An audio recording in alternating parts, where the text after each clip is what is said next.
नमस्कार। अक्सर ये सवाल मन में आता है कि आने वाले कुछ सालों में निवेश की दिशा क्या हो सकती है। तो आज हम कुछ खास भारतीय शेयरों पर विशेषज्ञों की राय को समझने की कोशिश करेंगे कि 2026 तक उनमें क्या संभावनाएं दिख रही हैं। कई बार ऐसा होता है ना कि स्टॉक्स बस एक ही रेंज में घूमते रहते हैं, कहीं जाते ही नहीं हैं। अगर कुछ निवेशकों को ऐसा महसूस हो रहा है तो वो अकेले नहीं हैं। आज हम अगले 2 से 3 साल के लिए एक स्ट्रेटेजिक व्यू पर नजर डाल रहे हैं। ठीक है, तो आज का एजेंडा देखते हैं। सबसे पहले बात होगी अदानी ग्रुप की, फिर JSW इंफ्रा और टाटा टेक जैसे कुछ खास शेयरों की। उसके बाद रिलायंस जैसे हेवी वेट्स पर भी नजर डालेंगे और आखिर में एक स्पेशल पिक की भी चर्चा करेंगे। तो चलिए सीधे शुरू करते हैं अदानी समूह के साथ। तो अदानी पोर्टफोलियो में मौके कहाँ बन सकते हैं? इस सेक्शन में हम 3 खास शेयरों पर फोकस करेंगे, ग्रीन, एनर्जी और ATGL, और देखेंगे कि उनके लिए आगे का रास्ता कैसा दिख रहा है। लिस्ट में सबसे पहला नाम है अदानी ग्रीन। इस विश्लेषण के मुताबिक इस स्टॉक के लिए कुछ बहुत ही अहम लॉन्ग टर्म टारगेट्स हो सकते हैं। अब देखिए, यहाँ जो सबसे दिलचस्प बात है वो है इसका लॉन्ग टर्म आउटलुक। टारगेट 1950 रुपए का है और एक ऊपरी लक्ष्य 2300 रुपए तक का भी बताया जा रहा है। काफी एम्बिशियस लगता है।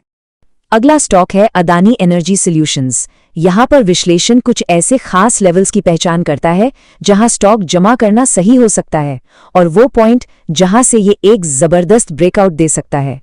यहाँ पे सबसे जरूरी लेवल है 1020 का। माना जा रहा है कि ये एक ट्रिगर की तरह काम कर सकता है और अगर स्टॉक इसके ऊपर निकलता है तो और भी ऊंचे लक्ष्य खुल सकते हैं जो 2-3 साल में 1900 के पार भी जा सकते हैं। अब ATGL की तरफ चलते हैं। यहाँ की स्ट्रैटेजी थोड़ी अलग है।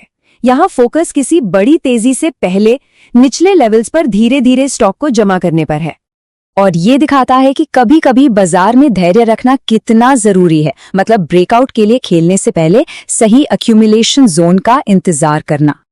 चलिए अदानी समूह से आगे बढ़ते हैं और देखते हैं कि 2 और दिलचस्प कंपनियों JSW इंफ्रा और टाटा टेक के लिए क्या नजरिया बन रहा है। JSW इंफ्रा के लिए विश्लेषण 294 रुपए पर एक बड़ी रुकावट यानी रेजिस्टेंस की ओर इशारा करता है। कहा जा रहा है कि अगर स्टॉक इसके ऊपर मजबूती से टिकता है तो फिर ये अपने ऑल टाइम हाई की तरफ बढ़ सकता है। टाटा टेक के साथ कहानी थोड़ी अलग है। यहाँ वॉल्यूम कम है लेकिन यहाँ भी एक ट्रिगर पॉइंट है। 689 रुपए के ऊपर की कोई भी चाल इसमें दोबारा से मोमेंटम ला सकती है। अब बात करते हैं बाजार के कुछ बड़े नामों की। रिलायंस इंडस्ट्रीज का आउटलुक एक बहुत बड़ी कॉरपोरेट इवेंट पर निर्भर करता हुआ दिख रहा है। ये स्लाइड रिलायंस के लिए 2 बिल्कुल अलग रास्ते दिखाती है। एक रास्ता है जियो IPO के साथ और दूसरा उसके बिना। अगर IPO आता है तो वो एक बड़े कैटलिस्ट का काम कर सकता है और शेयर की कीमत में बहुत तेजी से उछाल ला सकता है। यहाँ ये जानना बहुत जरूरी है कि विशेषज्ञ ने रिलायंस में अपनी पर्सनल पोजीशन का खुलासा किया है। इसका मतलब ये है कि उन्होंने लंबी अवधि के लिए शेयर खरीदे हैं और साथ ही प्रीमियम कमाने के लिए ऑप्शन बेचा है। तो इस जानकारी को एक विश्लेषण की तरह ही देखा जाना चाहिए, किसी तरह की सिफारिश के तौर पर नहीं। ये जो बात कही गई है वो हमारे अगले 2 स्टॉक्स IOC और गेल के लिए बिल्कुल सही माहौल सेट करती है।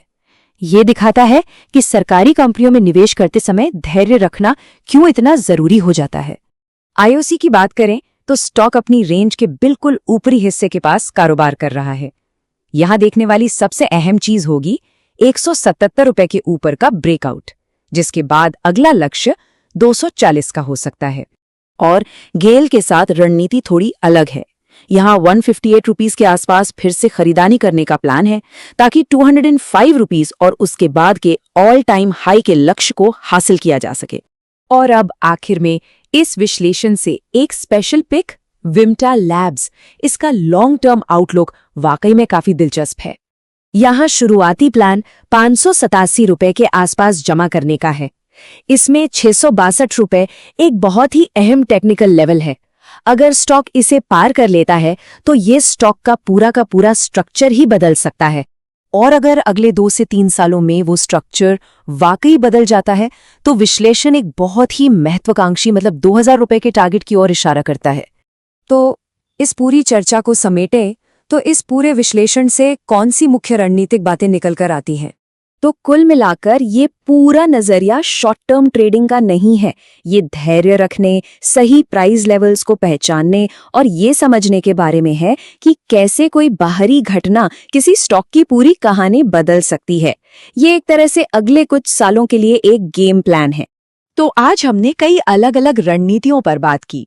अब सवाल ये उठता है कि इनमें से कौन सी रणनीति किसी के अपने निवेश लक्ष्यों और जोखिम उठाने की क्षमता से मेल खाती है। उम्मीद है इस विश्लेषण से सोचने के लिए कुछ अहम बिंदु जरूर मिले होंगे।